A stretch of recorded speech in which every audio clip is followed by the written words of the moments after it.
Good morning! Ayan po, isa na namang episode ang isi-share ko sa inyo. At ayan nga po, maaga tayong gumising at nagluto. Dahil nga po, kailangan mag-almusal yung aking mga anak. Lalo na itong aking bunso dahil kagagaling lang sa sakit, ay kailangan niyang pumasok sa eskwelahan dahil nga daw po, mayroon siyang defense. Aywan ko kung anong defense yun.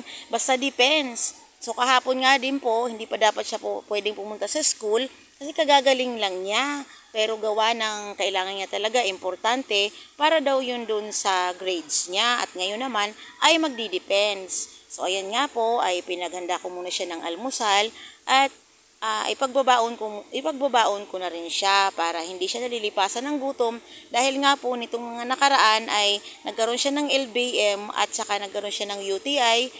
Gawa nga po nung madalas na kumakain siya dun sa eskwelahan. Kaya ayan nga, isang linggo siya halos nagkasakit. Ayan nga po, at nag-almusal na rin ako. Kasi nga, ang dami na naman nating kakaharaping trabaho. Alam nyo naman yung mga nanay, araw-araw, ito yung kinakaharap na trabaho, gawaing bahay. At baka bukod po din doon, ang dami pa pong ibang mga gagawin. At naghugas na nga ako ng plato dito ng mga pinagkainan. At pagkatapos ay naniklop na ako ng mga nilabahan ko, ng mga nakaraan pa yan. At kukunin ko nga pala dito yung mga hanger. Dahil mayroon na naman akong isasampay na nilabahan ko kagabi. Ito ng mga nanay talaga naman ay kailangan gawin lahat ng mga obligasyon.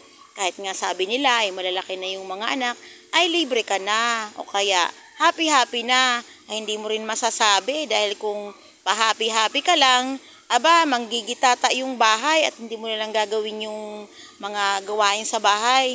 Lalo't busy nga yung aking mga anak, nagtatrabaho at nag-aaral. Kaya ayan, nanay talaga, wala tayong magawa, ganyan.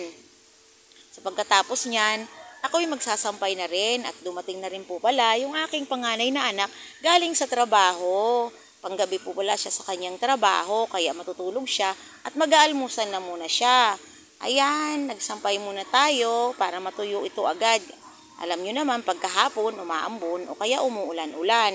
Kaya kailangan, agapan natin yung ating mga sampayin.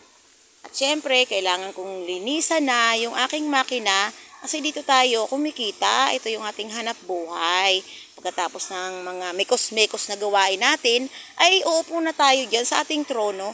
Tayo yung mananahina. Ay wala naman tayong ibang gagawin sa buong araw, kung di ganyan talaga. At ayan din nga pala yung mga aking ililipat na mga pananim. Ang hahaba na, mga sitaw, kung ano-ano pa yan. Kung ano-ano pang hinagis ko na buto dyan na mga pananim ko.